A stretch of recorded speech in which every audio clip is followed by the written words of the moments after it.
Good afternoon to all of you. स्वागत है एक बार फिर से आप सभी लोगों का जीएस वर्ल्ड के ऑनलाइन प्लेटफॉर्म पर। सभी लोग जल्दी से आ जाइए। अभिषेक मिश्रा, ललिता, जितने भी साथी और आ चुके हैं सबको मेरी तरफ से वेरी गुड आफ्टरनून। और कल के क्लास का समापन मैंने किया था राष्ट्रपति के संयुक्त अधिवेशन पे ना, यहीं पे कल क्लास समाप्त हुई थी। और आज की क्लास की शुरुआत आपकी होगी राष्ट्रपति की वीटो पावर से। सभी लोग जल्दी से आ जाइए। हेडिंग बनाइए अनुच्छेद 111।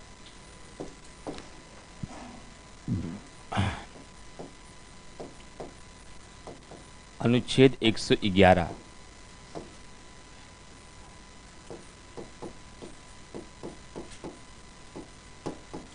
राष्ट्रपति का वीटो पावर।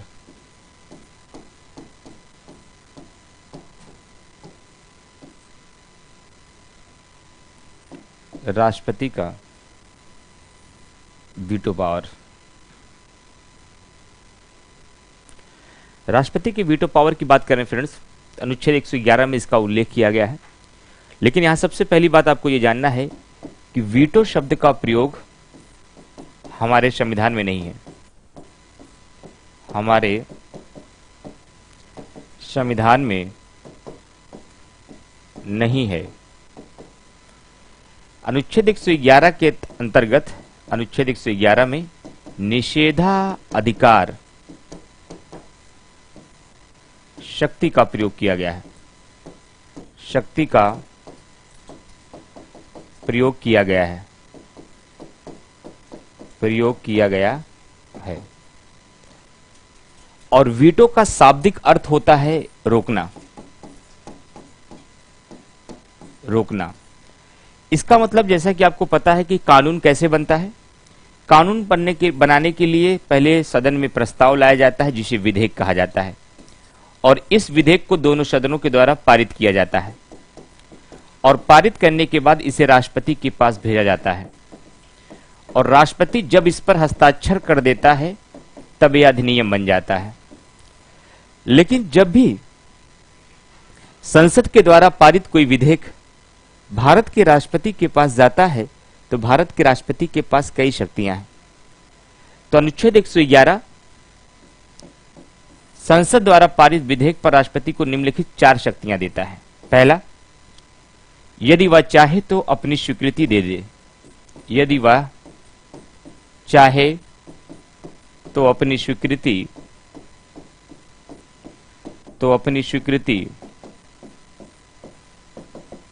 दे दे। यदि वह चाहे तो अपनी स्वीकृति न दे। यदि वह चाहे तो अपनी स्वीकृति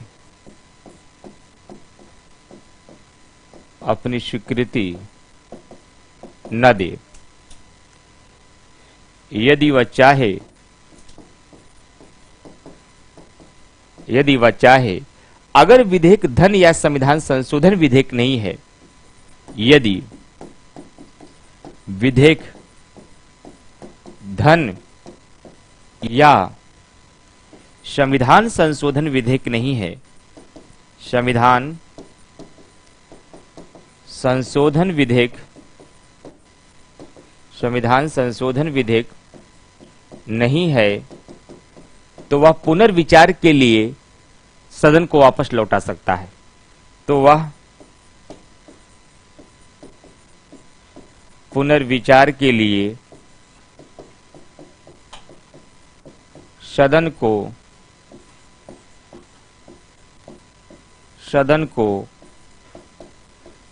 वापस लौटा सकता है। और चौथा, यदि वह चाहे तो किसी विधेयक को अपने पास असीमित समय तक रोक सकता है। यदि वह चाहे तो वह किसी विधेयक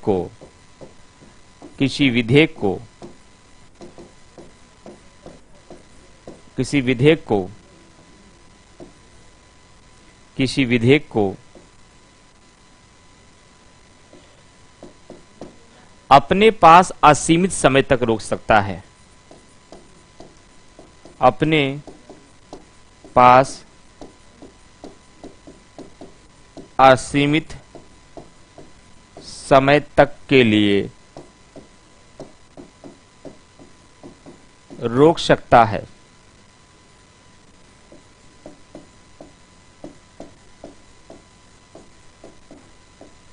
रोक सकता है।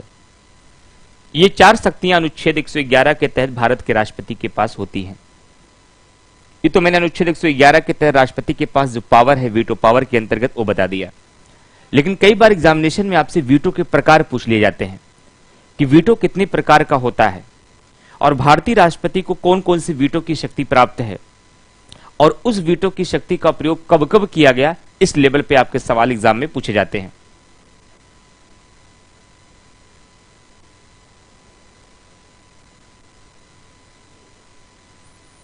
कोई आवश्यकता नहीं है। अगर आपको लगता है कि फिर से बनाने में कंचन त्रिपाठी कुछ हमको सुविधा मिले, ठीक है। और अगर लगता कि नहीं सब कुछ ठीक, क्योंकि देखिए अब यही टॉपिक आपने पढ़ा होगा वहां भी, लेकिन इस बार मैंने दूसरे तरीके से पढ़ा दिया और वहां मुझे याद है मैंने कैसे पढ़ा, तो मैंने वहां दूसरे तरीके से पढ़ाया था। तो कई बार हम क्योंकि एक ही टॉपिक को कई तरीके से पढ़ाते हैं तो जरूरी नहीं है कि कुछ ना कुछ तो अलग तो मिल ही जाएगा। अगर आपको लगता है नोट्स बनाना उचित है तो बना सकते हैं। अगर आपको लगता है नहीं सारी चीजें क्लियर हो जानी तो कोई आवश्यकता भी नहीं है। ये सबके लिए नहीं कह रहा भाई, कंचन त्रिपाठी एक स्टूडेंट है, हमसे पीजीटी में भी पढ़ चुकी हैं, तो वहां पर भी मैंने पॉलिटी जब पढ़ाया था तो पूछ रहे कि एक बार मैं बना चुकी हूँ, क्या मैं दोबारा बनाऊं या नहीं, उनके लिए है। नहीं तो सब सोचते हैं कि सर ने कहा कि नोट्स नहीं बनाना, नोट्स बनाना है, हर हाल में बनाना है। तो मैंने कहा कि ये राष्ट्रपति का वीटो पावर के बारे में इतनी बातें मैं आपको बता दिया। अब आपको बताता हूं कि वीटो के प्रकार कितने हैं, वीटो कितने प्रकार के होते हैं।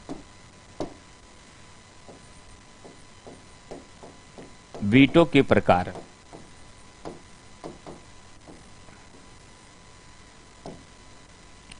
अगर वीटो के प्रकार की बात करें तो वीटो निम्नलिखित 4 प्रकार के होते हैं। वीटो निम्नलिखित 4 प्रकार के होते हैं। एक होता है अत्यांतिक या निरपेक्ष वीटो।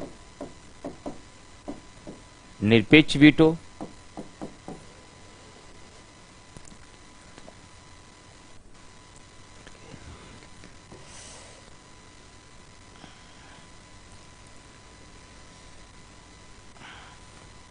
दूसरा है निलंबनकारी वीटो। निलंबनकारी वीटो। तीसरा है विशेषित वीटो।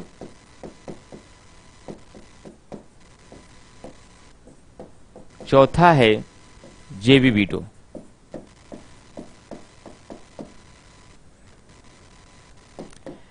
अत्यांतिक या निरपेक्ष वीटो को कहा जाता है एब्सोल्यूट वीटो। निलंबनकारी वीटो को कहा जाता है सस्पेंसिव वीटो। विशेषित वीटो को कहा जाता है क्वालिफाइड वीटो।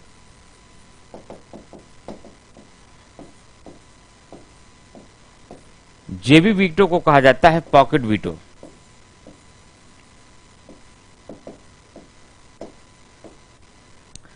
अब इसके मतलब को समझ लीजिए, इसका मतलब क्या हुआ।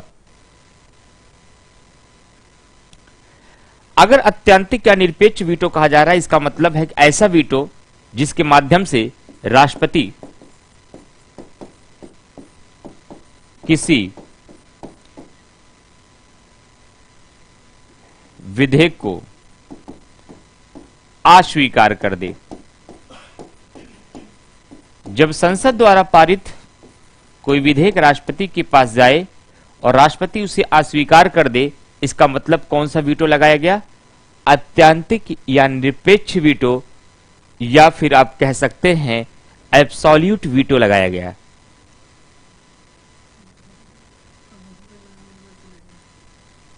ठीक है। उसके बाद निलंबनकारी वीटो क्या होता है, जिस वीटो को विधायिका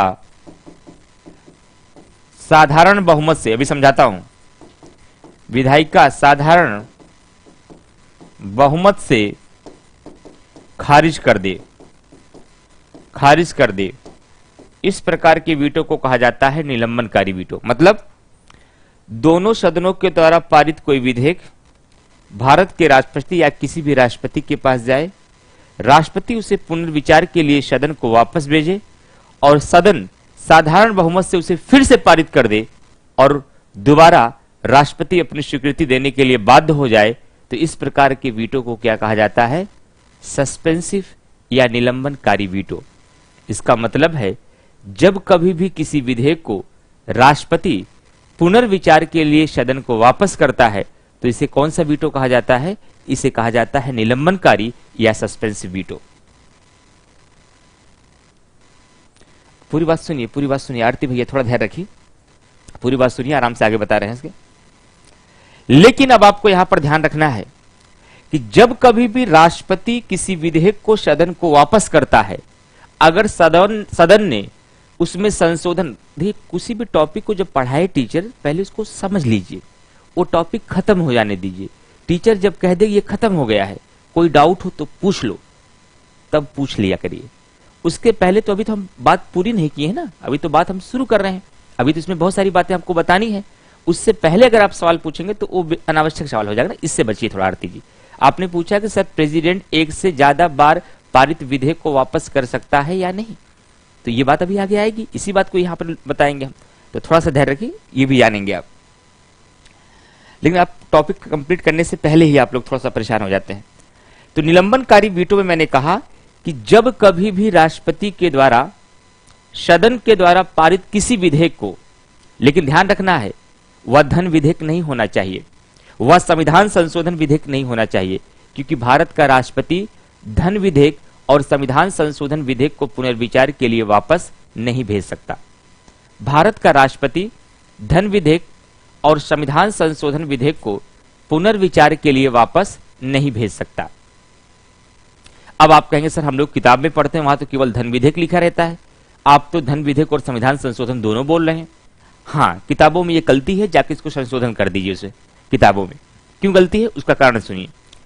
हमारे संविधान में एक संशोधन है, जिसका संशोधन हुआ, जिसका नाम है 24वां संविधान संशोधन 1971।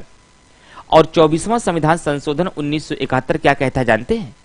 कि संविधान संशोधन विधेयक दोनों सदनों के द्वारा पारित करके जब राष्ट्रपति के पास जाएगा तो राष्ट्रपति अपनी स्वीकृति देने के लिए बाध्य है, तब राष्ट्रपति अपनी स्वीकृति देने के लिए बाध्य है।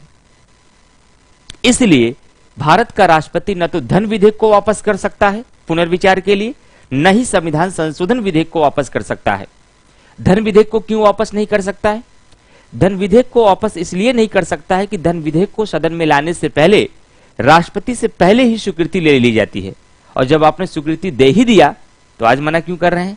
इसलिए धन विधेयक और संविधान संशोधन विधेयक पर राष्ट्रपति किसी विधेयक को पुनर्विचार के लिए वापस नहीं कर सकता। बाकी किसी भी विधेयक को भारत का राष्ट्रपति अगर उसको लगता है कि यह कानून विधि सम्मत नहीं है, संविधान के नियमों के विपरीत है, तो वह किसी भी कानून को पुनर्विचार के लिए क्या कर सकता है? वापस कर सकता है। लेकिन यहां ध्यान क्या देना है? जब राष्ट्रपति के द्वारा किसी विधेयक को सदन को वापस कर दिया जाए और सदन उसमें संशोधन करके या बगैर संशोधन किए उस विधेयक को साधारण बहुमत से फिर से पारित कर दे, तो राष्ट्रपति अपनी स्वीकृति देने के लिए बाध्य होता है। आ गया समझ में? अब डाउट हो तो पूछ लीजिए। अब अगर डाउट हो इसमें तो पूछेगा। अभी पूरा वीटो पावर नहीं, इसमें की बात कर रहे हैं, अब वीटो पावर में आगे चलेंगे। विशेषित वीटो क्या होता है?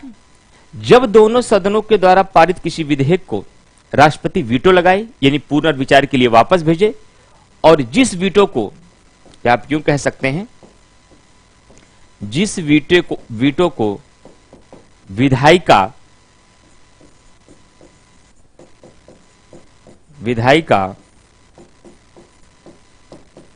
विशेष बहुमत से पारित कर दे,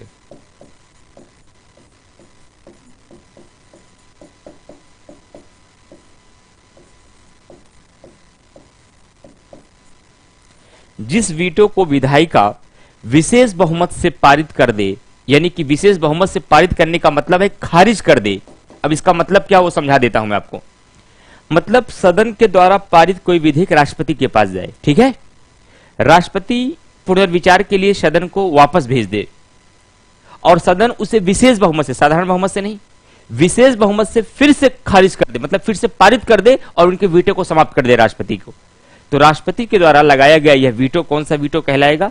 विशेषित वीटो या क्वालिफाइड वीटो कहलाएगा। उसके बाद सबसे अंतिम में है आपका जेबी वीटो, जिसे आपको कहा जाता है पॉकेट वीटो। जेबी वीटो का मतलब क्या होता है, जरा इसको भी समझिए।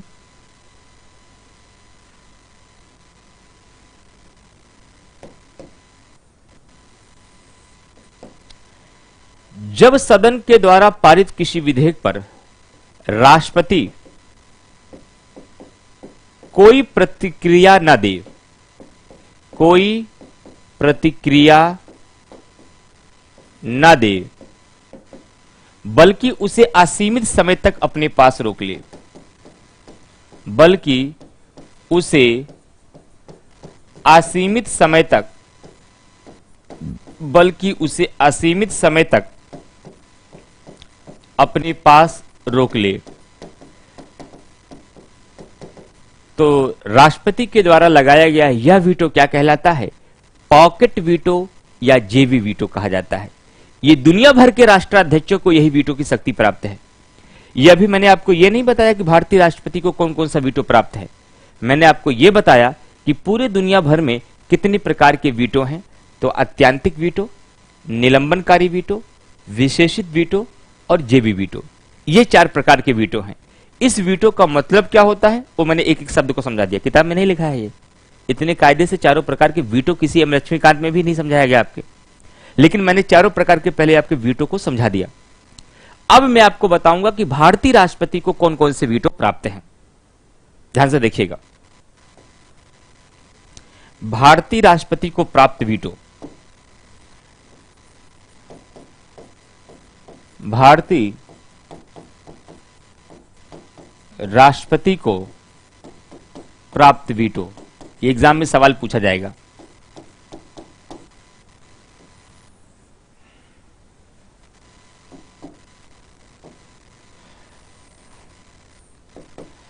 भारतीय राष्ट्रपति को पहला वीटो प्राप्त है अत्यंतिक या निरपेक्ष वीटो।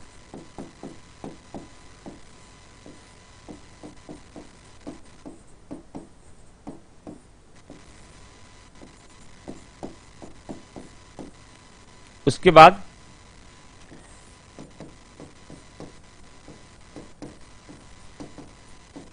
निलंबनकारी वीटो और तीसरा जेबी वीटो।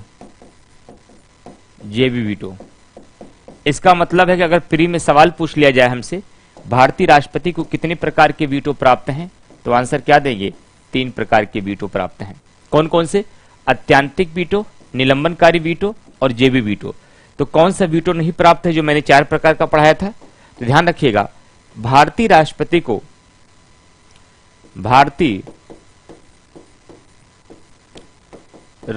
को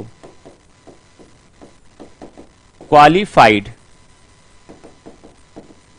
या विशेषित वीटो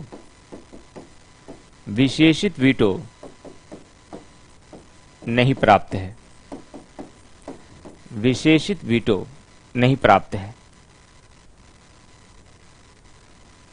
ये 3 प्रकार के वीटो प्राप्त हैं। थर्ड प्रकार का फिर से बता दें अमित दुबे, फिर से सुनिए।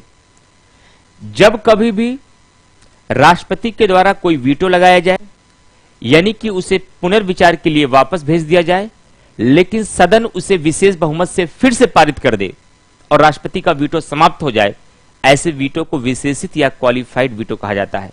अमित दुबे, अब आ गया समझ में? और भारतीय राष्ट्रपति को यह वीटो नहीं प्राप्त है, जबकि अमेरिकी राष्ट्रपति के पास यह वीटो प्राप्त है।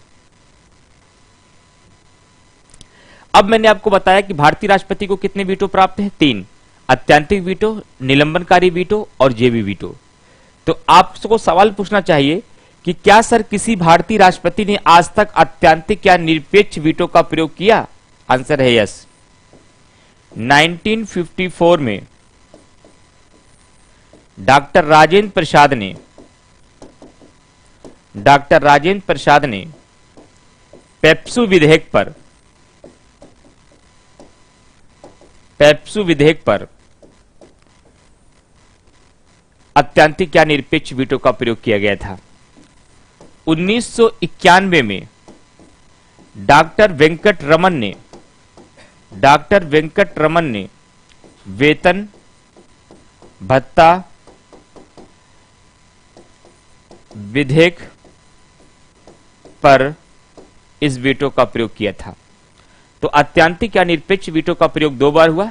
एक बार डॉक्टर राजेंद्र प्रसाद ने 1954 में किया, एक बार डॉक्टर वेंकट रमन ने 1991 में किया। उसके बाद आती है बात निलंबनकारी वीटो की। निलंबनकारी वीटो का प्रयोग डॉक्टर एपीजे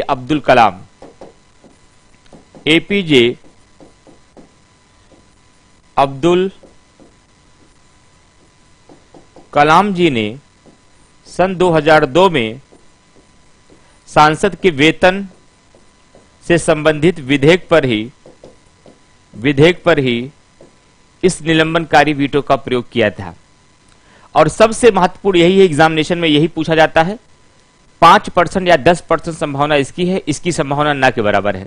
और 90% संभावना यह है कि भारत के एकमात्र ऐसे राष्ट्रपति जिन्होंने जेबी वीटो का प्रयोग किया है, तो इसका आंसर होगा ज्ञानी जैल सिंह ने।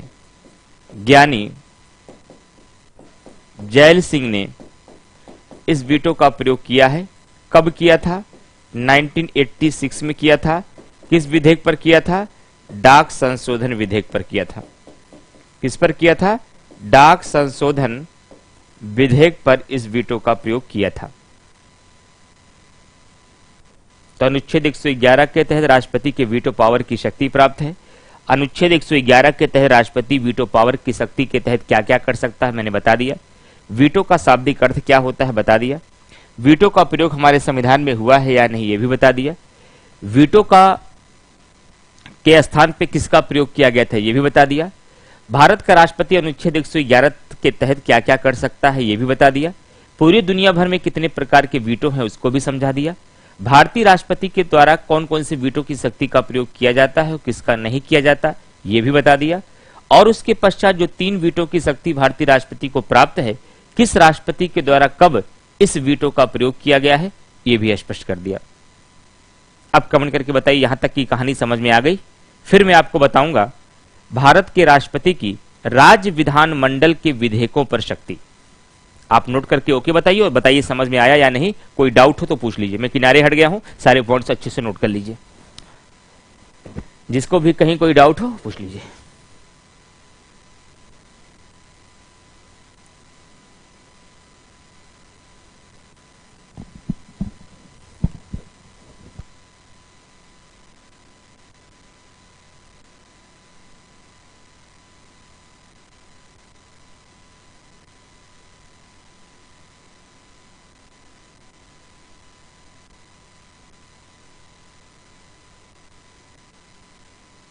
कोई डाउट? आरती भैया, ब्रह्मन त्रिपाठी, अमित दुबे, अनिल कुमार, किसी को यहां तक कोई डाउट पूछ लिया हो तो पूछ लीजिए। कोई भी टॉपिक हम कंप्लीट करेंगे, डाउट जरूर लेंगे आपका, लेकिन पढ़ाते समय बस डिस्टर्बेंस मत करिएगा। फर्स्ट स्लाइड लगा दें 1 मिनट के लिए। कुछ छूट गया है आशीष भैया आपका तो लगा दे रहा हूं मैं आपका। चलिए पहली स्लाइड लगा दिया मैंने, जिसका छूटा है नोट करिए। कुछ भी किसी को पूछना हो तो पूछ सकते हैं भाई। सबको अच्छे से समझ में आ गया?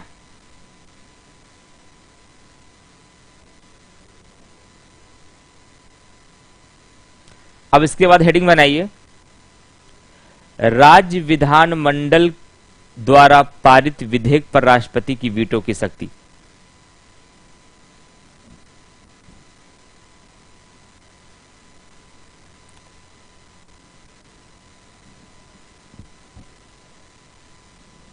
आप देर से आए होंगे ना, तो अब तो बाद में क्लास करना होगा। अमित दुबे, अनिल कुमार, आप देर से जुड़े हैं ना, इसीलिए आपका छूटा होगा।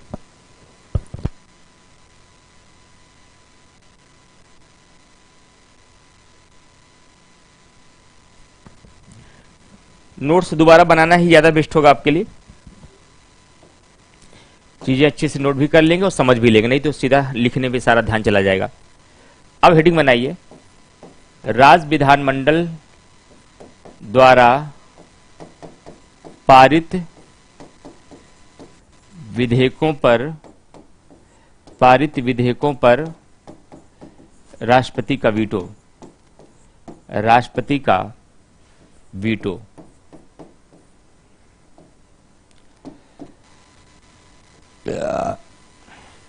देखिए, राज्य विधानमंडल द्वारा पारित विधेयक जब राज्यपाल के पास जाता है,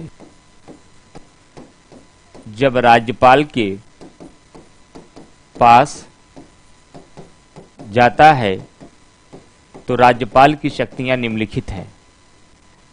तो राज्यपाल की शक्तियां निम्नलिखित हैं। क्या क्या शक्तियां हैं जरा देखिए। राज्यपाल चाहे तो किसी विधेयक पर अपनी स्वीकृति दे दे। दूसरा, राष्ट्रपति चाहे तो किसी विधेयक पर अपनी स्वीकृति न दे। तीसरा, राज्यपाल चाहे यदि वह विधेयक धन विधेयक नहीं है तो उसे पुनर्विचार के लिए वापस कर दे।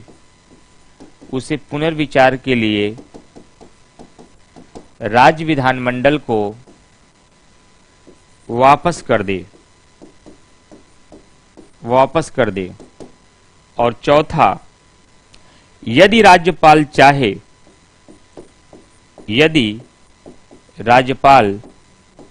चाहे अनुच्छेद 200 के तहत किसी विधेयक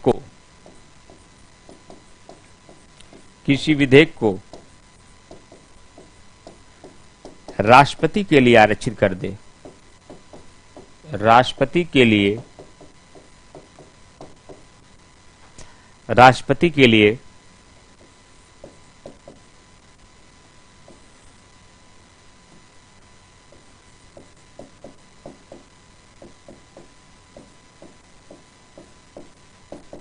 आरक्षित कर दे।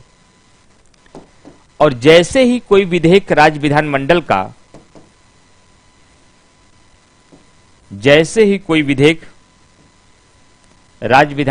का राष्ट्रपति के पास पहुंचता है, राष्ट्रपति अनुच्छेद 201 के तहत निम्न शक्तियां रखता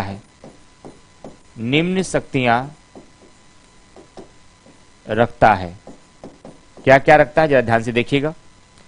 राष्ट्रपति चाहे तो अपनी स्वीकृति दे दे।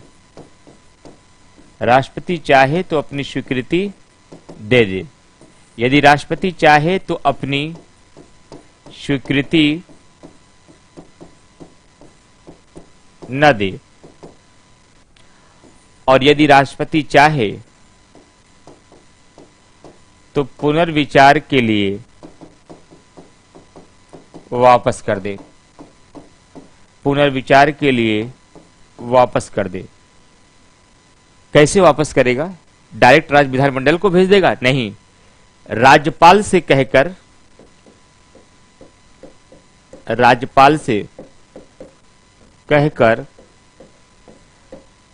राज्य विधानमंडल को लौटा दे। और जब राष्ट्रपति इस विधेयक को राज्यपाल के माध्यम से राज्य विधानमंडल को लौटा देगा, वहीं से राज्यपाल साइड में हो जाएगा। अब सारा मामला चलेगा राष्ट्रपति बनाम राज्य विधानमंडल का। और जो निश्चित समय सीमा दिया जाएगा राज्य विधानमंडल को, सामान्यतः 6 महीने का समय दिया जाता है। इस निश्चित समय सीमा के भीतर राज्य विधानमंडल विधेयक में संशोधन करके विधेयक में संशोधन करके या बगैर संशोधित किए या बगैर संशोधित किए जब राष्ट्रपति को भेजेगा, जब राष्ट्रपति को भेजेगा, कंसंट्रेशन हाई रखिएगा। इस समीक्षा अधिकारी के लेवल के ऊपर जा रहे हैं आप। इस लेवल तक सवाल अब तक पूछा नहीं गया है, भविष्य में पूछा जाए तो आप सही करके आए, इस उम्मीद के साथ इसको मैं पढ़ा रहा हूं। और कंसंट्रेशन लेवल हल्का भी लो हुआ तो चीजें मिस हो जाएंगी। अभी एक बार मैं और समझा दूंगा, लेकिन थोड़ा सा कंसंट्रेशन बनाए रखिएगा। मैंने क्या कहा कि जब राज्य विधानमंडल 6 महीने के भीतर इसे पुनः राष्ट्रपति को देगा, तब राष्ट्रपति को निम्नलिखित में से क्या शक्ति है? जब राष्ट्रपति को भेजेगा तो राष्ट्रपति यदि चाहे तो अपनी स्वीकृति दे दे, और यदि चाहे तो अपनी स्वीकृति न दे। अब आपको पूछना चाहिए हमसे, अगर कंसंट्रेशन आपका बना है, कि सर आपने संसद में तो यह कहा था कि जब एक बार राष्ट्रपति किसी विधेयक को पुनर्विचार के लिए सदन को वापस भेजता है और सदन उसे साधारण बहुमत से फिर से पारित कर दे, यानी कि उसको बगैर संशोधन करके या बगैर संशोधन करे फिर से राष्ट्रपति को भेज दे, तो राष्ट्रपति अपनी स्वीकृति देने के लिए बाध्य होता था। लेकिन राज्य विधानमंडल में ऐसा नहीं होगा। आंसर है नो, राज्य विधानमंडल में ऐसा नहीं होगा। जब राज्य विधानमंडल के किसी विधेयक को राष्ट्रपति राज्य विधानमंडल के पास पुनर्विचार के लिए भेजेगा, तो राज्य विधानमंडल निश्चित समय सीमा के भीतर उसमें संशोधन करके या बगैर संशोधन किए पुनः राष्ट्रपति के पास भेज दे, तो राष्ट्रपति के पास दो विकल्प होगा। यदि वह चाहे तो अपनी स्वीकृति दे सकता है, और यदि वह चाहे तो अपनी स्वीकृति न दे। जिसका निष्कर्ष क्या निकला कि राज्य विधानमंडल के किसी विधेयक पर राष्ट्रपति अपनी स्वीकृति देने के लिए बाध्य नहीं है। फिर से पूरी बात को एक बार दोहरा देता हूं, सुन लीजिए। हेडिंग बनाया आपने राज्य विधानमंडल द्वारा पारित विधेयकों पर राष्ट्रपति का वीटो की शक्ति। आपको मैंने बताया कि राज्य विधानमंडल के द्वारा पारित किसी विधेयक पर राज्यपाल के पास निम्नलिखित 4 शक्तियां देखने को मिलती हैं। पहला, यदि वह चाहे तो स्वीकृति दे दे, यदि वह चाहे स्वीकृति न दे, अगर धन विधेयक नहीं है तो पुनर्विचार के लिए वापस कर दे। चौथा, यदि राज्यपाल चाहे तो किसी विधेयक को अनुच्छेद 200 के तहत राष्ट्रपति के लिए विधेयक को आरक्षित कर सकता है। और जैसे ही वह विधेयक राज्य विधानमंडल वाला राष्ट्रपति के पास जाएगा, तो राष्ट्रपति की शक्ति अब अनुच्छेद 111 के तहत नहीं, अनुच्छेद 201 के तहत उस पर लागू होगी। और अनुच्छेद 201 के तहत राज्य विधानमंडल के द्वारा पारित किसी विधेयक पर राष्ट्रपति के पास निम्नलिखित शक्तियां हैं। यदि वह चाहे तो अपनी स्वीकृति दे दे, यदि वह चाहे तो अपनी स्वीकृति न दे, और यदि वह चाहे, अगर धन विधेयक नहीं है, ध्यान रखिएगा, अगर वह चाहे, अगर वह धन विधेयक नहीं है तो उसे पुनर्विचार के लिए सदन को वापस भेज देगा। और जब वह सदन को वापस भेजेगा, यानी कि राज्य विधानमंडल को वापस भेजेगा, तो राज्य विधानमंडल निश्चित समय सीमा के भीतर, निश्चित समय सीमा के भीतर उसे फिर से उसमें संशोधन करके या बगैर संशोधन किए राष्ट्रपति को भेजना होगा। और जब ये पुनः राष्ट्रपति के पास पहुंचेगा राज्य विधानमंडल के द्वारा, अब राष्ट्रपति के पास 2 शक्तियां हैं। वह चाहे तो अपनी स्वीकृति दे दे, और यदि वह चाहे तो अपनी स्वीकृति न दे। इस निष्कर्ष पर पहुंचने के बाद हम यह कह सकते हैं कि राज्य विधानमंडल के द्वारा पारित किसी विधेयक को राष्ट्रपति अपनी स्वीकृति देने के लिए बाध्य नहीं है। इस वीडियो को 3 बार देखिएगा। जो पॉलिटी पहली बार पढ़ रहे हैं, हो सकता है बहुत सारी चीजें ऊपर से निकल सकती हैं, लेकिन इसको जब 2 से 3 बार देखेंगे तो सब कुछ एकदम क्लियर हो जाएगा। आप कमेंट करके बताइए, यहां पर कुछ डाउट हो तो आप पूछिए जल्दी से। क्या सर अगर प्रेसिडेंट स्वीकृति नहीं देगा तब क्या वह एक्ट पारित नहीं होगा? बिल्कुल नहीं होगा भाई। अगर राष्ट्रपति अपनी स्वीकृति नहीं देगा तो नहीं पारित होगा, क्योंकि राज्यपाल ने तो पहले ही हाथ खड़ा कर दिया कि बॉस आप देखो मेरे बस की बात नहीं है।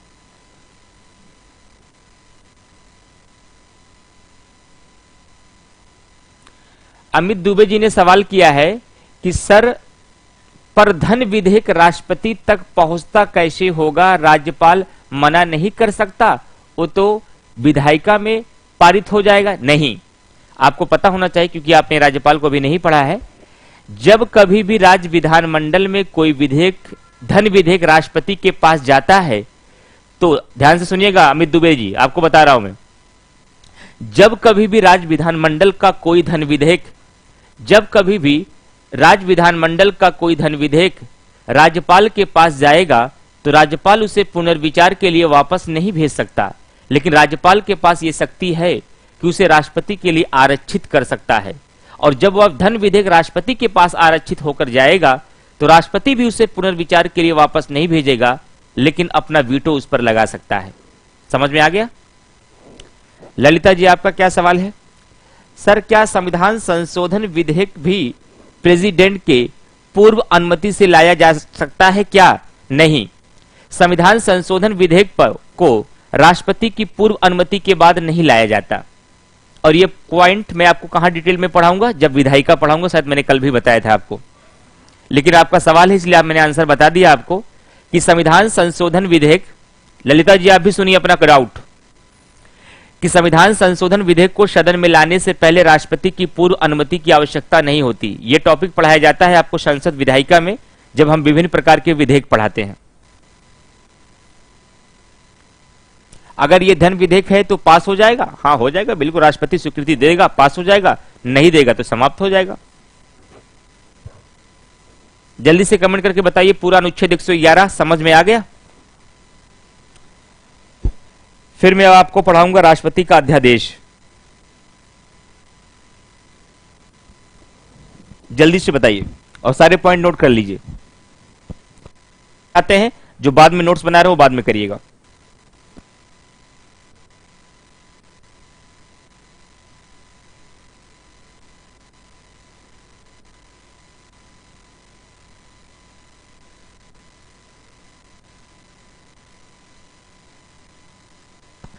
चलिए अगली हेडिंग बनाइए, राष्ट्रपति का अध्यादेश।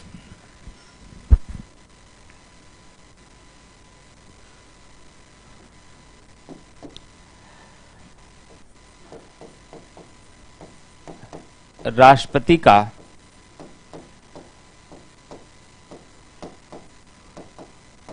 अध्यादेश।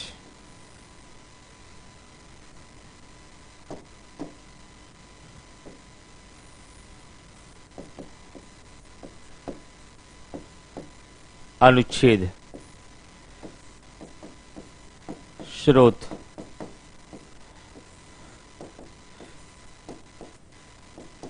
कौन जारी करता है, कब जारी करता है,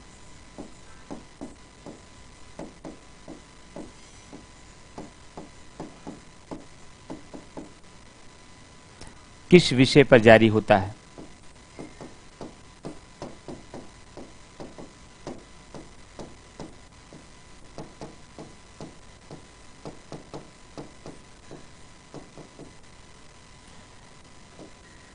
प्रभाव क्या होता है,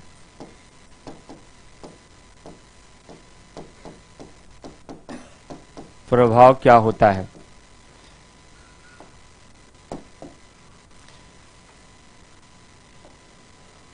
कैसे समाप्त होगा,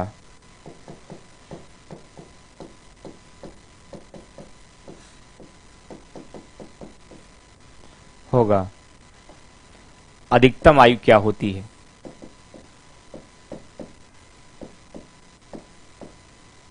अधिकतम आयु अध्यादेश की क्या होती है,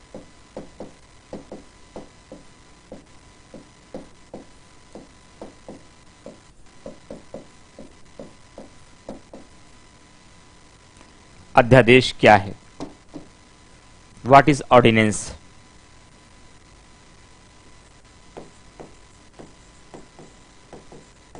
अध्यादेश, ऑर्डिनेंस क्या है।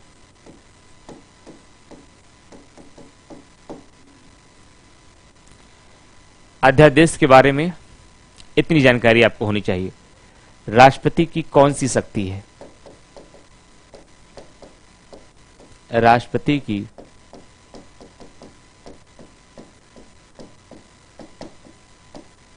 कौन सी शक्ति है? चौथी पांचवी क्लास होगी, ऐसी कुछ होगी शायद। तो राष्ट्रपति का अध्यादेश चौथी क्लास है। ये किस प्रावधान में है?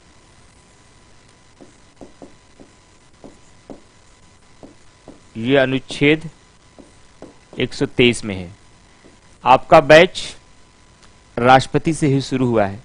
ये चौथी क्लास है, अभी राष्ट्रपति ही चल रहा है, लेकिन मैंने पहले ही बताया था कि पूरे कार्यपालिका में सबसे महत्वपूर्ण टॉपिक राष्ट्रपति है, और यहीं पर मैं सारा कॉन्सेप्ट सिखा दे रहा हूं ताकि आगे मैं जब उपराष्ट्रपति से तुलना करूं, महान्यायवादी से करूं, राज्यपाल, तो मुझे वहां समय नहीं लगेगा। मैं अधिक समय कितना राष्ट्रपति पे दे रहा हूं। जितना समय राष्ट्रपति को पढ़ने में लग रहा है, इससे कम समय में पूरी की पूरी कार्यपालिका समाप्त हो जाएगी। ज्यादा मेहनत राष्ट्रपति पर ही है और ज्यादा सवाल भी यहीं से आते हैं। अब मैंने जितने फॉर्मेट इसमें बनाए हैं, इतने सवालों का जवाब अगर आपको मिल गया तो राष्ट्रपति अध्यादेश का कोई क्वेश्चन गलत नहीं हो सकता। तो मैंने कहा कि अध्यादेश का प्रावधान हमारे संविधान में अनुच्छेद 123 में किया गया है। अध्यादेश क्या होता है? अध्यादेश एक अल्पावधि कानून है, एक अल्पावधि कानून है जिसे शॉर्ट टर्म लॉ कहा जाता है। शॉर्ट टर्म लॉ कहा जाता है।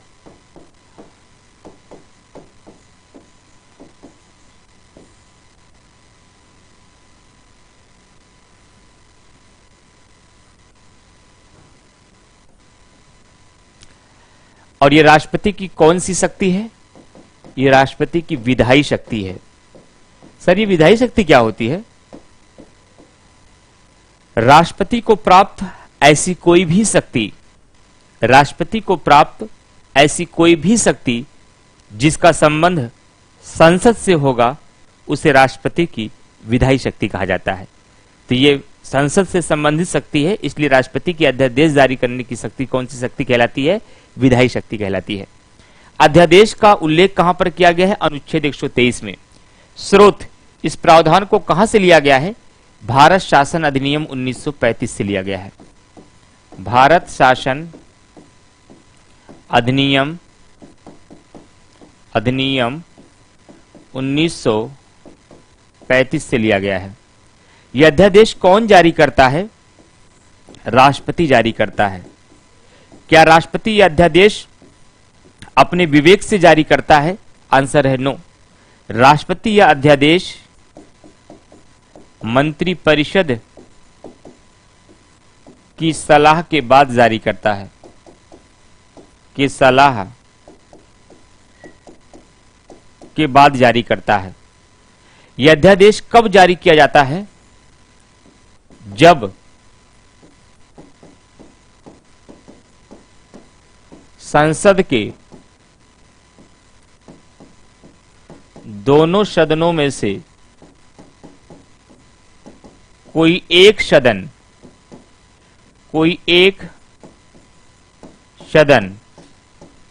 या दोनों सदन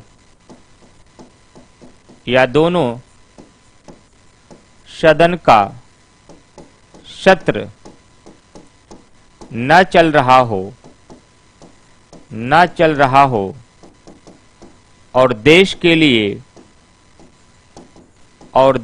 लिए कानून बनाना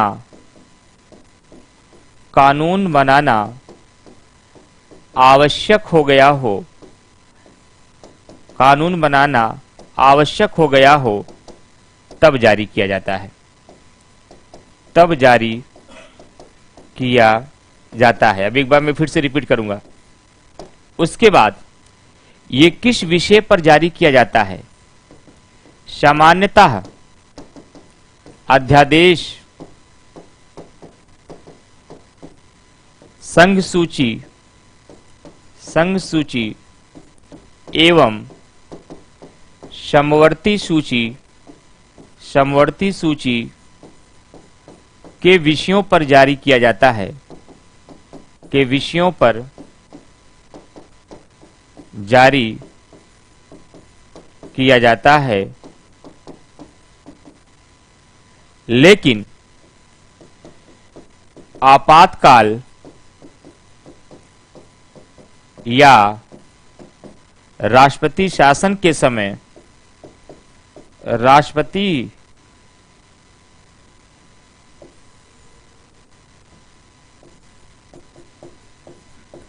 शासन के समय राष्ट्रपति शासन के समय राज्य सूची के विषयों पर भी जारी कर सकता है। राज्य सूची के विषयों पर भी जारी कर सकता है। अध्यादेश का प्रभाव क्या होता है? क्या ये वैसे ही होता है जैसे संसद के द्वारा बनाए गए कानून का होता है? आंसर है यस। इसका प्रभाव वही होता है जो संसद द्वारा बनाए गए कानून का होता है। बनाए गए कानून का होता है मतलब जैसे संसद द्वारा बनाए गए कानूनों का प्रभाव होता है, वही प्रभाव कानून के रूप में अध्यादेश का भी होता है। अगर एक बार अध्यादेश जारी कर दिया गया तो कैसे समाप्त होगा? इसके 3 तरीके हैं। राष्ट्रपति जब चाहे अध्यादेश वापस ले ले। राष्ट्रपति जब चाहे अध्यादेश वापस ले ले। राष्ट्रपति जब चाहे अध्यादेश वापस ले ले। लेकिन यहां एक बात ध्यान देना है आपको कि जैसे ही अध्यादेश जारी किया जाएगा, आज नहीं तो कल सदन फिर से सत्र में आएगी। जैसे ही सदन सत्र में आएगी, अभी मैं एक बार फिर से रिपीट करूंगा, जैसे ही सदन सत्र में वापस आएगी, सत्र में वापस आएगी तो 6 सप्ताह के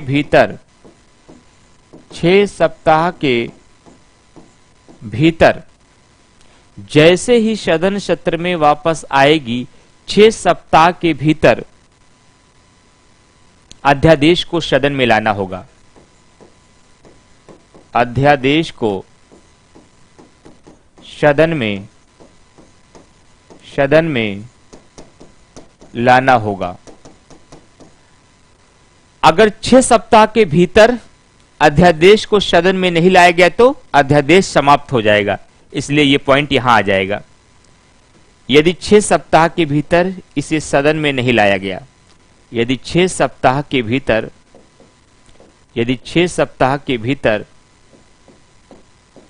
इसे सदन में नहीं लाया गया। पहला तरीका मैंने क्या बताया? राष्ट्रपति जब चाहे अध्यादेश को वापस ले ले। दूसरा तरीका मैंने क्या बताया? सदन के सत्र में आने के पश्चात 6 सप्ताह के भीतर यदि इसे सदन में नहीं लाया जाएगा तो अध्यादेश अपने आप समाप्त हो जाएगा। और यदि 6 सप्ताह के भीतर इसे सदन में लाया गया और सदन ने पारित नहीं किया,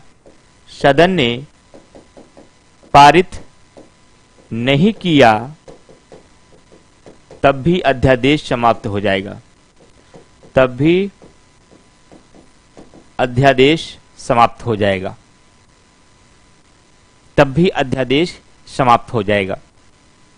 इस 3 तरीके से समाप्त हो जाएगा। यहीं पर आपको हमसे एक सवाल पूछना चाहिए कि सर अगर 6 सप्ताह के भीतर अध्यादेश को सदन में लाया गया और सदन ने इसे पारित कर दिया तो क्या होगा? सदन ने यदि पारित कर दिया तो क्या होगा?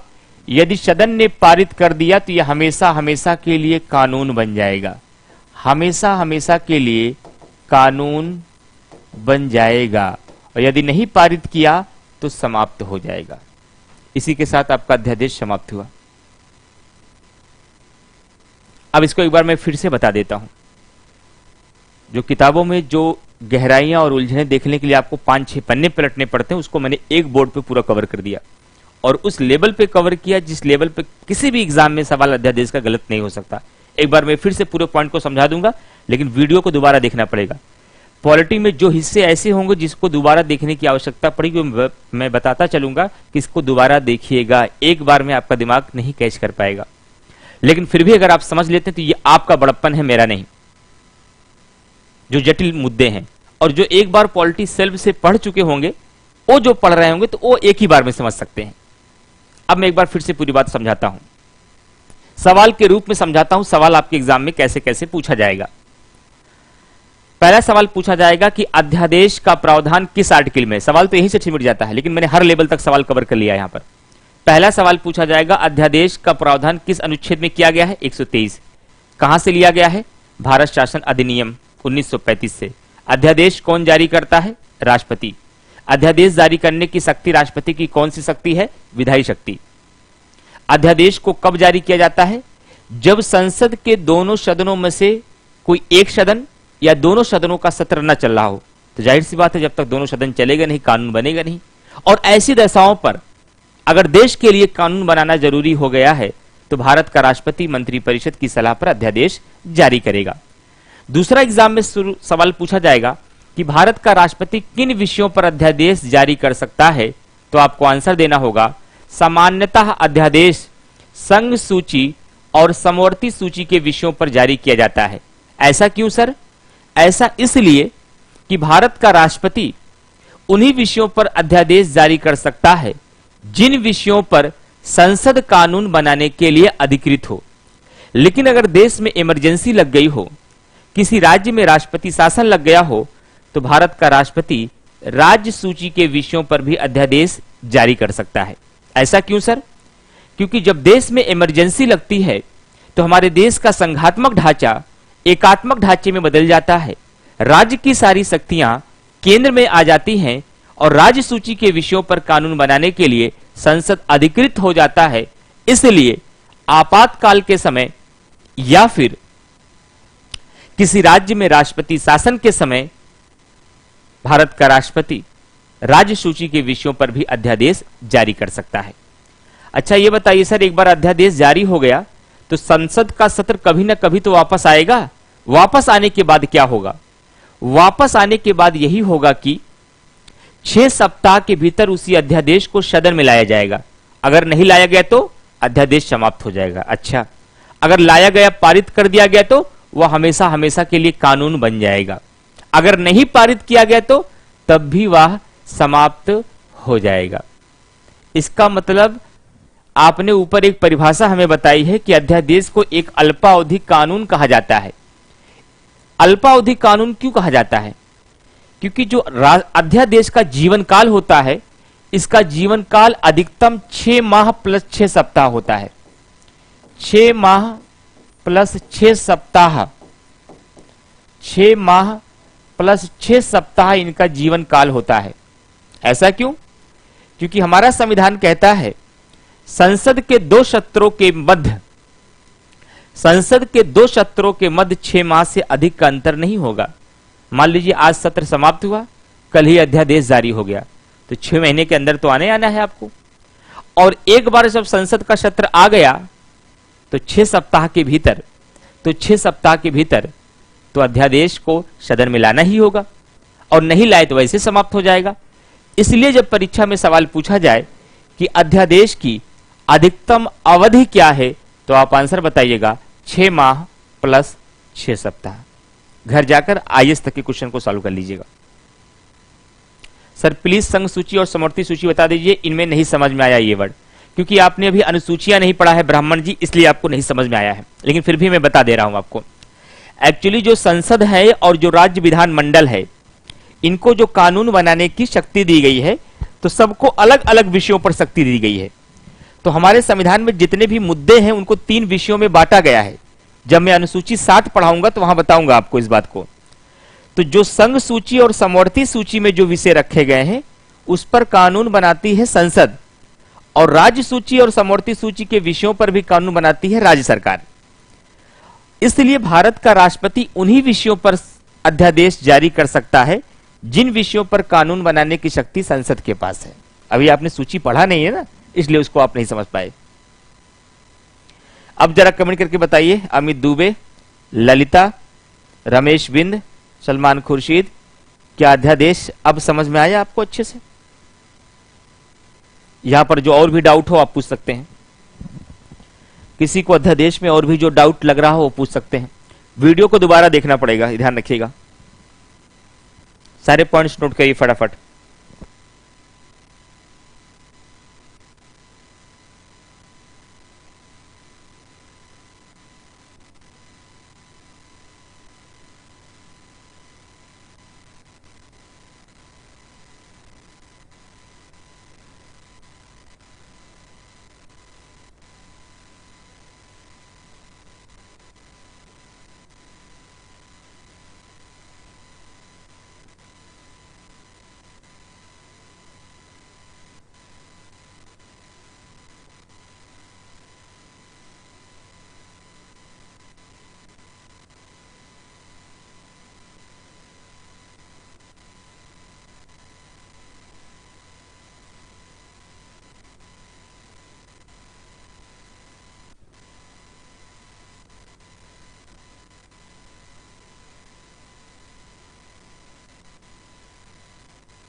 आशीष भैया, अमित दुबे, कंचन त्रिपाठी, अनिल कुमार, और भी किसी का क्लास में कोई डाउट तो पूछ सकते हैं आप लोग।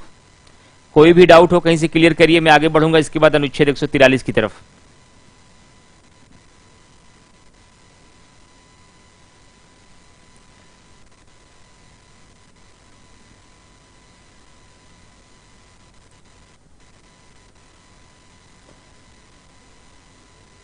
चलिए अब हम आगे बढ़ते हैं।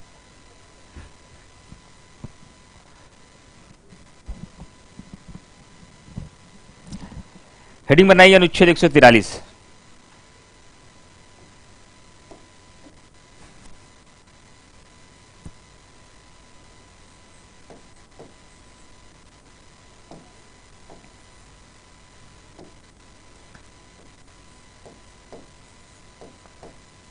अनुच्छेद 143। 143 में क्या क्या कहा गया है? ये एकदम छोटा आर्टिकल है, मुश्किल से 1 मिनट लगेगा इसमें। भारत का राष्ट्रपति किसी विधिक मामले में सुप्रीम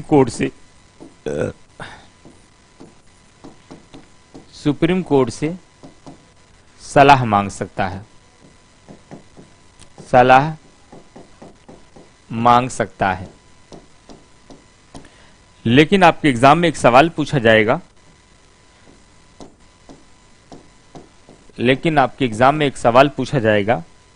क्या क्या राष्ट्रपति के द्वारा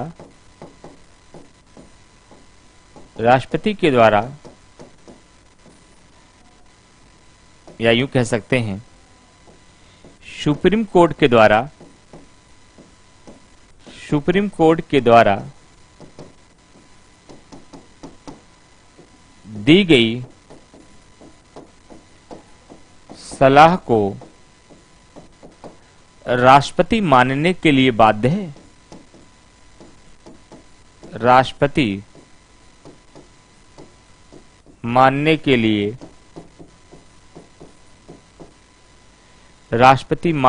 लिए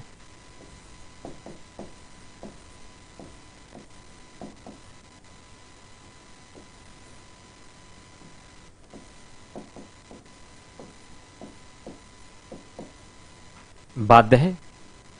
इस चीज को ध्यान रखिएगा। 2 ही सवाल बनेगा यहां से बस फ्री में। निम्नलिखित में से किस अनुच्छेद के तहत भारत का राष्ट्रपति सुप्रीम कोर्ट से सलाह मांगता है? तो आंसर दीजिएगा 143 के तहत। दूसरा सवाल पूछा जाएगा, क्या सुप्रीम कोर्ट के द्वारा दी गई सलाह को भारत का राष्ट्रपति मानने के लिए बाध्य है? तो आंसर है नो, बाध्य नहीं है। इनकी सलाह केवल सम्मान योग्य है, रिस्पेक्टेबल है।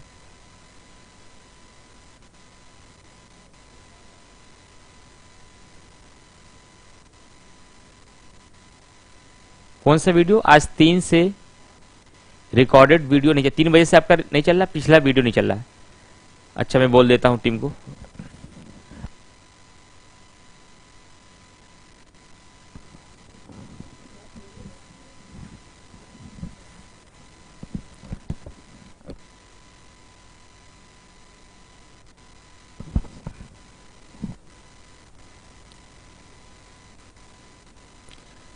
अब अनुच्छेद 143 के बाद आपको आएगा अनुच्छेद 352। हम्म हम्म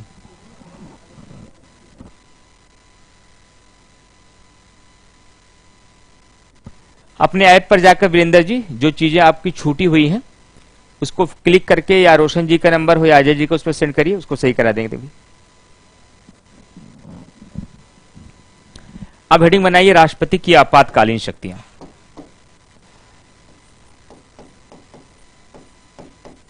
राष्ट्रपति की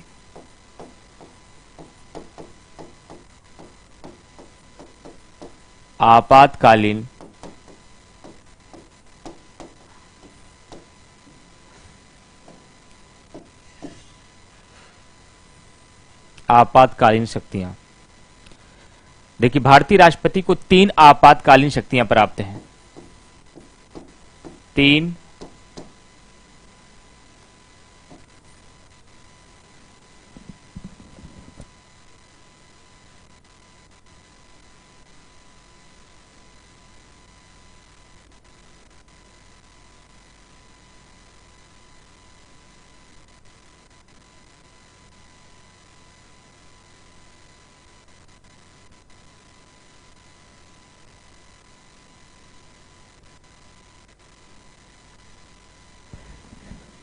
आपातकालीन शक्तियां हैं।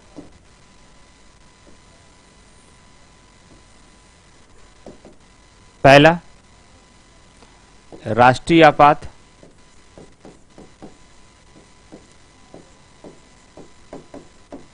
जिसे आप कहते हैं नेशनल इमरजेंसी।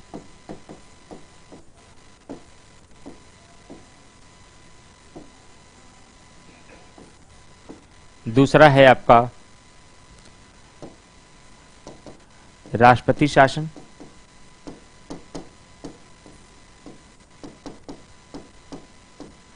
इसे कहा जाता है प्रेसिडेंशियल रूल।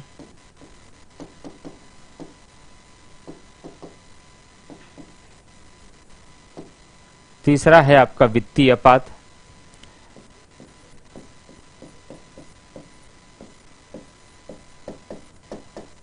जिसे कहा जाता है फाइनेंशियल इमरजेंसी।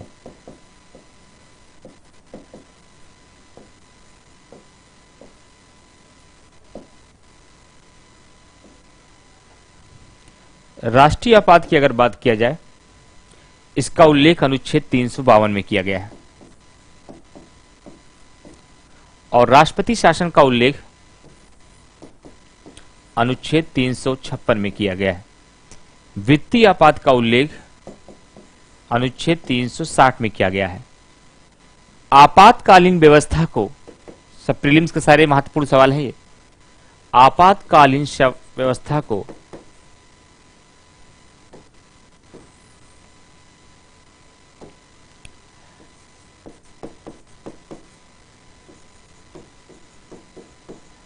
आपातकालीन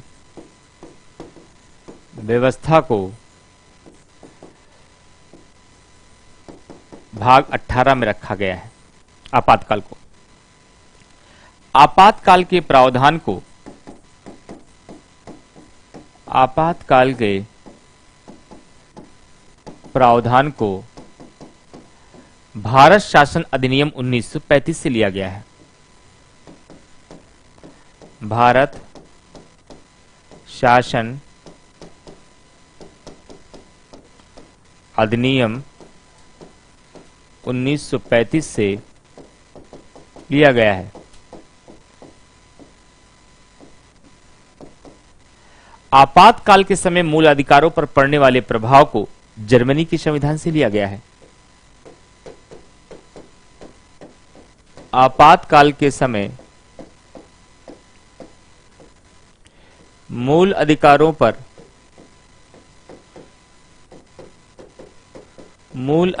पर पड़ने वाले प्रभाव को आपातकाल के समय मूल अधिकारों पर पड़ने वाले प्रभाव को जर्मनी के संविधान से लिया गया है।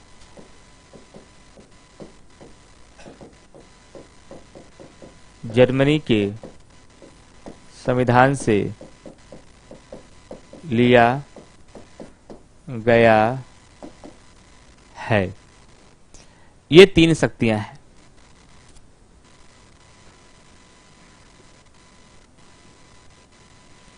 तीन आपातकालीन ये शक्तियां हैं। ये तीनों आर्टिकल पूछा जाता है बार बार एग्जाम में। राष्ट्रीय आपात किसमें है, राष्ट्रपति शासन किसमें है, वित्तीय आपात किसमें है। राष्ट्रपति के पास कितनी आपातकालीन शक्तियां हैं। आपातकालीन को किस भाग में रखा गया है, भाग 18 में। अगर कभी पूछ लिया जाए आपातकाल को किस अनुच्छेद में रखा गया है,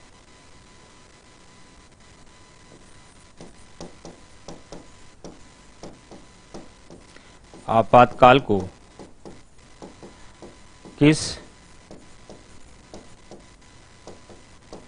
अनुच्छेद में रखा गया है, तो 352 से लेकर 360 के मध्य से रखा गया है। कई बार मिलान करने के लिए आ जाता है ये। अब इसमें से एक एक मुद्दे को पढ़ेंगे। सबसे पहले राष्ट्रीय आपात को पढ़ेंगे, फिर राष्ट्रपति शासन को पढ़ेंगे, फिर वित्तीय आपात को पढ़ेंगे। आइए सबसे पहले देखते हैं राष्ट्रीय आपात को।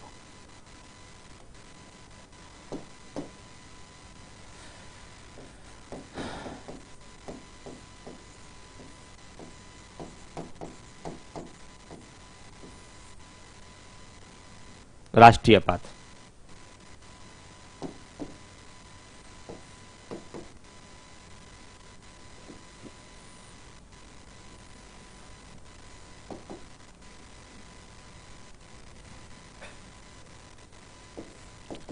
आधार,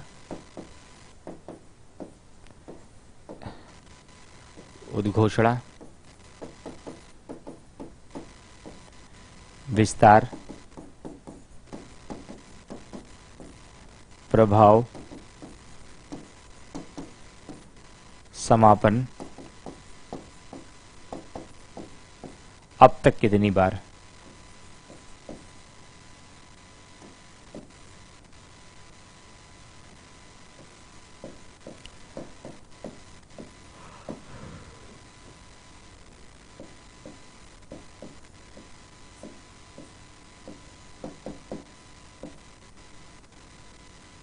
अब तक कितनी बार। तो सबसे पहले जानते हैं राष्ट्रीय आपात कैसे लगता है, किस आधार पर लगाया जाता है। युद्ध, बाह्याक्रमण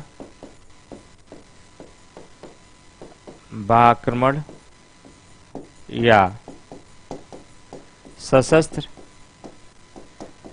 विद्रोह के आधार पर। यह इसका आधार है। यह भी एग्जाम में प्री में पूछा जाता है कि किस आधार पर देश में नेशनल इमरजेंसी लगती है।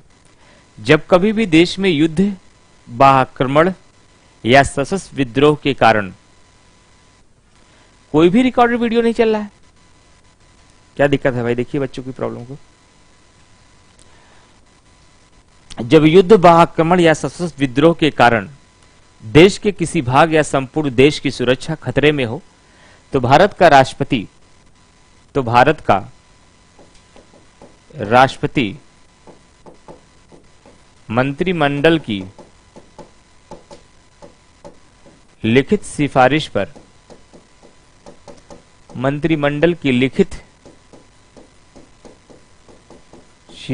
पर आपातकाल की घोषणा करता है, यानी राष्ट्रीय आपात की घोषणा करता है।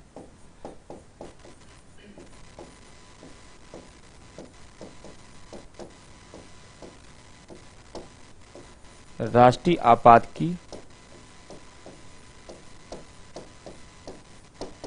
घोषणा करता है।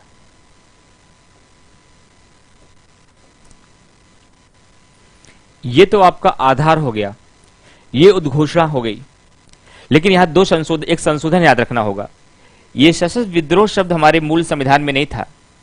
इसके स्थान पर पहले आंतरिक अशांति शब्द का प्रयोग किया जाता है। अशांति शब्द का प्रयोग किया जाता है। आंतरिक अशांति शब्द का प्रयोग किया जाता था। जाता है नहीं, जाता था।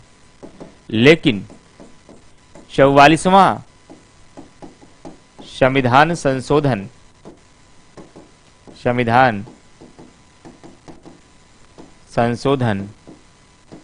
1978 के द्वारा आंतरिक अशांति के स्थान पर सशस्त्र विद्रोह को लाया गया। यह पहला परिवर्तन हुआ। दूसरा परिवर्तन, पहले मंत्री परिषद की मौखिक सिफारिश होती थी। पहले मंत्री परिषद की मौखिक सिफारिश होती थी, लेकिन इसी 44वें संविधान संशोधन के माध्यम से मंत्रिमंडल की लिखित सिफारिश को अनिवार्य बना दिया। अब मौखिक सिफारिश नहीं चलेगा, सिफारिश लिखित होनी चाहिए। इसीलिए आपके एग्जाम में सवाल पूछा जाता है आयोग के द्वारा ये कि मंत्रिमंडल शब्द का प्रयोग हमारे संविधान में कितनी बार किया गया है? केवल एक बार किया गया है। केवल एक बार किया गया है। कब किया गया है? अनुच्छेद 352 में। अनुच्छेद 352 में किया गया है।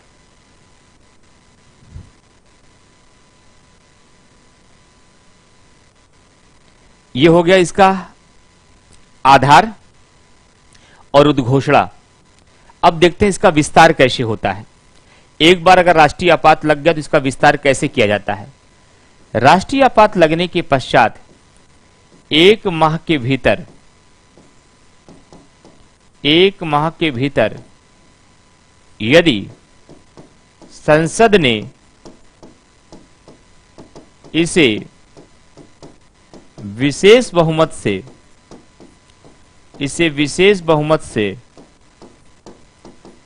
पारित कर दिया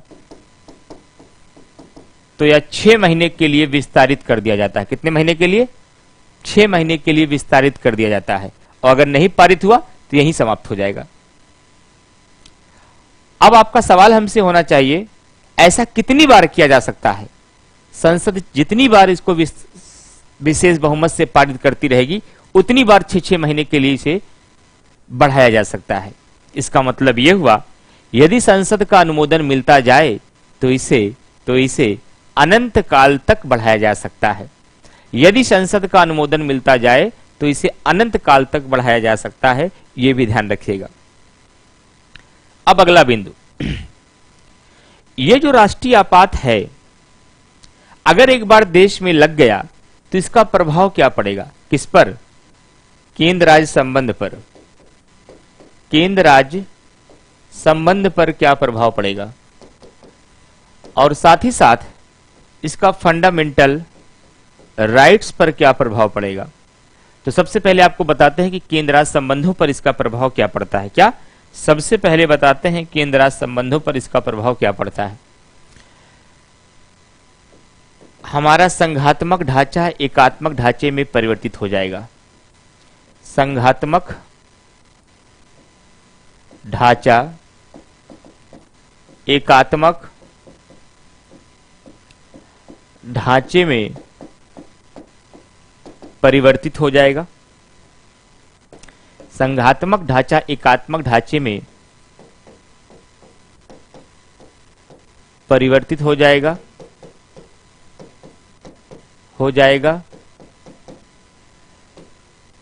संसद राज्य सूची के विषयों पर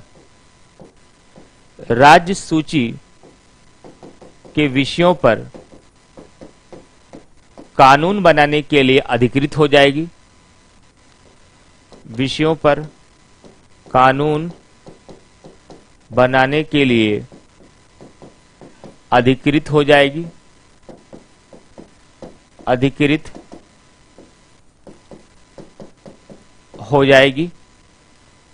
राज्य का प्रशासन केंद्र के निर्देशानुसार चलेगा। राज्य का प्रशासन केंद्र के निर्देशानुसार चलेगा। ये प्रभाव पड़ता है केंद्र राज्य संबंध पर जब देश में नेशनल इमरजेंसी लागू हो। सवाल उठता है कि फंडामेंटल राइट्स पर क्या प्रभाव पड़ता है।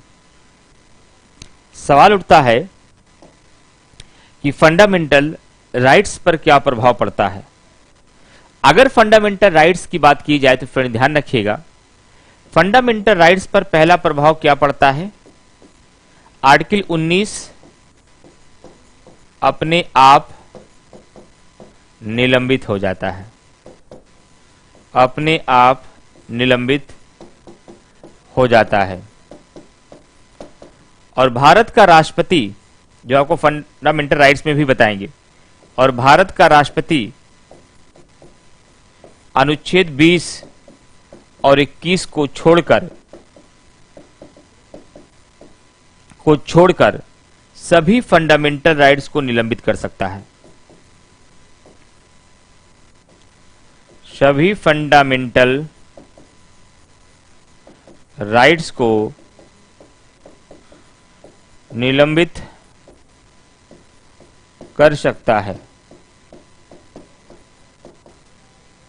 ठीक है, यह प्रभाव पड़ता है। अगर एक बार राष्ट्रीय आपात लग गया तो समाप्त कैसे होगा। राष्ट्रपति जब चाहे वापस ले ले, समाप्त हो जाएगा। राष्ट्रपति जब चाहे वापस ले ले। दूसरा, 6 महीने बीत जाने के बाद संसद के द्वारा अनुमोदन ना हो। 6 महीने बीत जाने के बाद संसद द्वारा अनुमोदित न हो। संसद द्वारा अनुमोदित मतलब कि पास न किया जाए, तब भी आपातकाल समाप्त हो जाएगा। या फिर लोकसभा के द्वारा, तीसरा प्रकार एक है, या फिर लोकसभा के द्वारा साधारण बहुमत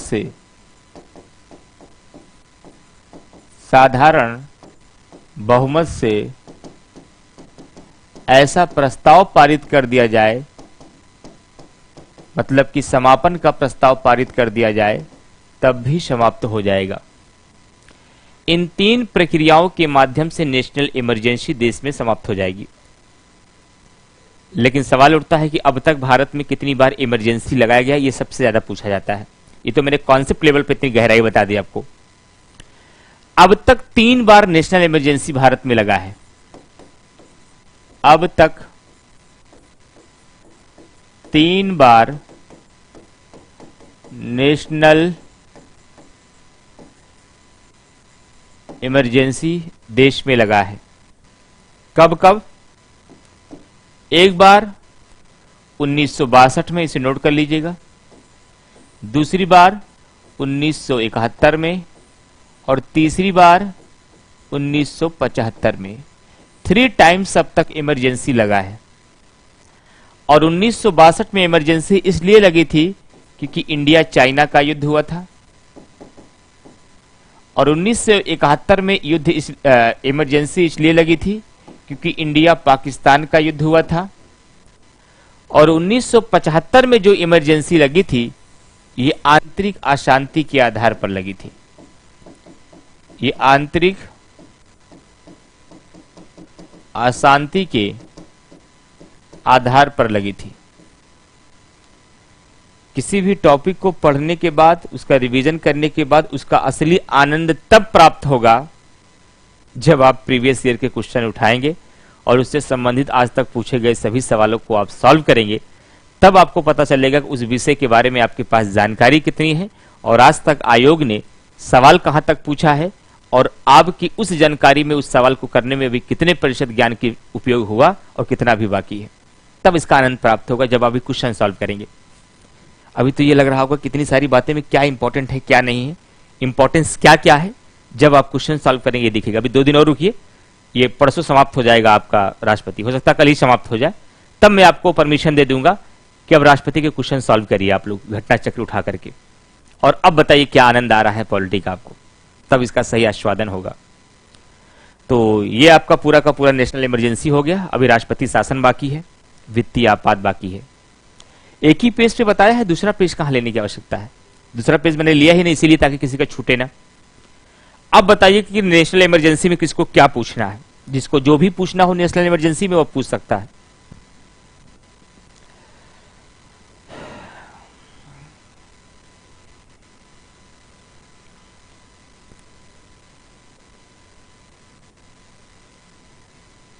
सर मंत्री परिषद और मंत्रिमंडल में डिफरेंस होता है, बहुत बड़ा डिफरेंस होता है आशीष भैया। आपका पूरा का पूरा एक टॉपिक है केंद्रीय मंत्री परिषद, और केंद्रीय मंत्री परिषद में आपको बताया जाएगा कि मंत्री परिषद क्या होता है और मंत्रिमंडल क्या होता है। मंत्रिमंडल मंत्री परिषद के पेट से ही निकला है, लेकिन उसके पास शक्तियां ज्यादा होती, संख्या कम होती है। जब आपको केंद्रीय मंत्री परिषद पढ़ाएंगे वहां पर यह टॉपिक ही है, what is the differences between the councils of minister and cabinet.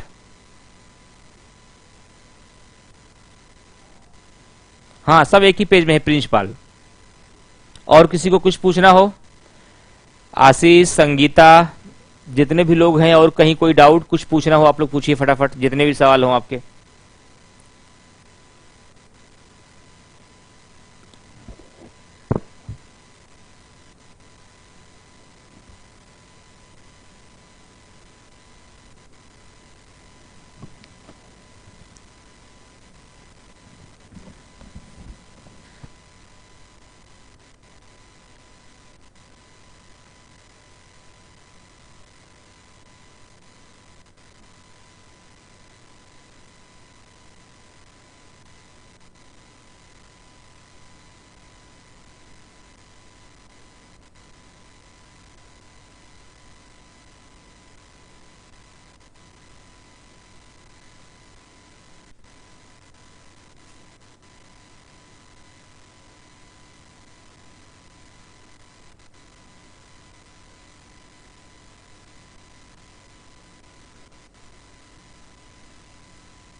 Economics की क्लास बंद नहीं हुई, अभी ऑफ है, कुछ दिन बाद स्टार्ट हो। सर ऐसा इसका कैसे नोट्स बनाए सर? ऐसे भाई पूरा नोट्स तो मैंने सामने ही बना दिया है, अब आप इसको हॉरिजेंटल में कर लीजिए, हेडिंग बनाइए। अब इसको इतना समझाने के बाद, पूरा लिख देने के बाद, अब अगर ये भी डाउट बचा जाए नोट्स कैसे बनाया जाए, अब तो सब कुछ सामने लिखा है। इसको खड़ा खड़ा लिखना है, खड़ा खड़ा लिख लीजिए, बेड़ा बेड़ा लिखना है, बेड़ा बेड़ा लिख लीजिए। इसको कम करिए, जैसे ये मान लीजिए लिखा गया, जैसे मैं इस तरीके से लिखा हूं ना, ऐसे हॉरिजेंटल में इसका नोट्स बनाते रहिए जितने पॉइंट्स मैंने आपको लिखे हैं।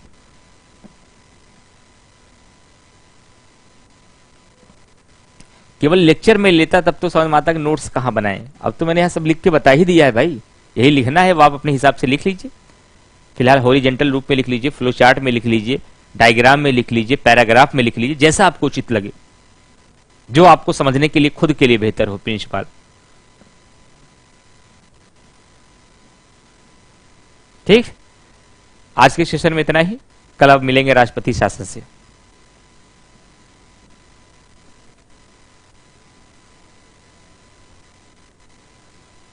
Thank you.